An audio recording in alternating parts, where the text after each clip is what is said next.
سلام خواتین و حضرات، نیا سال آپ کو بہت مبارک ہو۔ جیسے کہ نئے سال کا پہلا دن ہے اور میں نے نئے سال کی خوشی منانے کے لیے میں خانے کا رخ کیا۔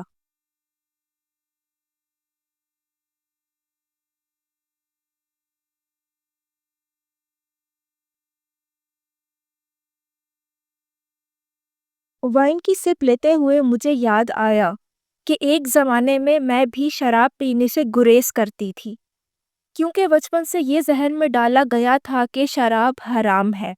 آخر ایک مسلمان گھرانے میں پرورش جو پائی تھی۔ چلیں آج حرام اور حلال کے تصور پہ بھی بات کر لیتے ہیں۔ اسلام میں کچھ چیزوں کو کھانے کے لیے حرام قرار دیا گیا ہے، جبکہ کچھ چیزوں کو حلال قرار دیا گیا ہے۔ ویسے اس کے پیچھے تو کوئی بھی لاجک یا منطق نہیں ہے، لیکن پھر بھی آج حرام اور حلال کے کانسیپٹ پہ بات کر لیتے ہیں۔ سور کا گوشت جس کو حرام قرار دیا گیا ہے، اس میں vitamin B1، B2، B6، B12، zinc اور سیلینیم جیسے معدنیات پائے جاتے ہیں۔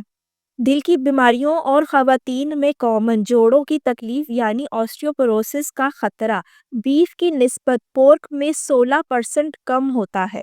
سور کا گوشت یعنی کہ پورک آپ کی امیونٹی کو بوسٹ کرتا ہے اور ہائی کوالٹی پروٹین کی سورس مانا جاتا ہے۔ چکن کے مقابلے پورک میں وٹامن زیادہ پائے جاتے ہیں، جبکہ بیف کی نسبت کولیسٹرول اور فیٹ پورک میں کم ہوتا ہے۔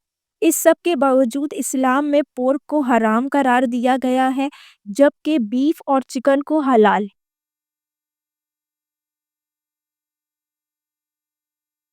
مسلمان اسکالرز پورک کو حرام قرار دینے کے حوالے سے کہتے ہیں کہ چونکہ سور اپنی محرمات یعنی کہ اپنی ماں بہن کے ساتھ سیکس کرتا ہے تو اس لیے اس کو حرام قرار دیا گیا ہے، کیونکہ انسان جس جانور کا گوشت کھاتا ہے اس کی خصلت انسان میں آ جاتی ہے۔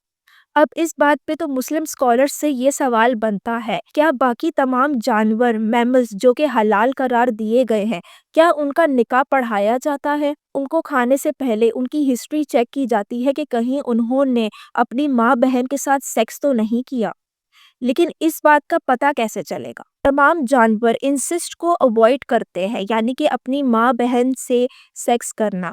میملز ایک صورت میں اپنی محرمات کے ساتھ سیکس کرتے ہیں یا ان بریڈنگ کرتے ہیں جب ان کے پاس کوئی دوسرا آپشن نہ ہو۔ مسلم اسکالرز آپ کو اکثر یہ کہتے ہوئے ملیں گے کہ سبزی خور جانوروں کو حلال کیا گیا ہے، لیکن پھر گینڈے کا گوشت کھانا حرام کیوں ہے؟ گینڈا بھی تو سبزی خور جانور ہے۔ اسی طرح سے مسلم اسکالرز یہ بھی کہتے ہیں کہ مردار کا گوشت حرام ہے، تو پھر مسلمان مچھلی اور جھینگا کیوں کھاتے ہیں؟ مچھلی بھی تو مردار جانور ہی ہے، اس کو کاٹنے سے پہلے کیا اللہ کا نام لیا جاتا ہے؟ خیر، پروفٹ محمد کو جو پسند آتا تھا اس کو حلال قرار دیتے تھے اور جو ناپسند آتا تھا اس کو حرام۔ مسلمان سور کے گوشت کو تو نجس یعنی ناپاک مان لیتے ہیں، لیکن اونٹ کا پیشاب جس کے حوالے سے اسلام کہتا ہے کہ اس میں شفا ہے، اس کو پینا کیوں حلال کیا گیا ہے؟ کیا وہ نجس یا پلیت چیز نہیں ہے؟ اگر اونٹ کا پیشاب پینا جائز ہے تو پھر شراب حرام کیوں ہے؟ اور سب سے مضحکہ خیز بات تو یہ ہے کہ جس شراب کو دنیا میں حرام کیا گیا ہے اسی کی نہریں جنت میں بہیں گی۔ اسی طرح اسلام میں اگر ایک مرد اور ایک عورت باہمی رضامندی سے کوئی جنسی تعلق قائم کرتے ہیں نکاح کے بغیر تو اس کو حرام قرار دیا گیا ہے، لیکن اسلام میں جنگ کے بعد ملنے والی قیدی عورتوں کے ساتھ زبردستی کرنا، ان کے شوہر اور ان کے باپ کو قتل کرنے کے بعد بغیر ان کی کسی خوشنودی کے ان کے ساتھ زبردستی سیکس کرنے کو حلال قرار دیا گیا۔ میرے خیال سے میرے اور ہر ریشنل انسان کے نزدیک بھلے آپ حرام گوشت کھائیں یا حلال گوشت کھائیں، یا پھر حرام تعلق رکھیں یا حلال تعلق رکھیں، دونوں کا اثر تو ایک سا ہی ہوتا ہے۔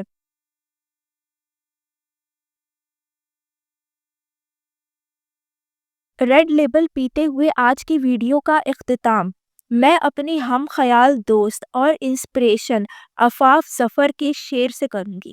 مجھے حرام ہے شراب کا نشہ، تمہیں لہو حلال ہے۔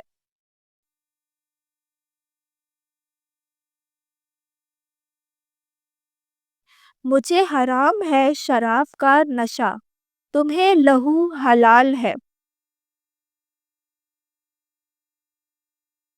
کمال ہے۔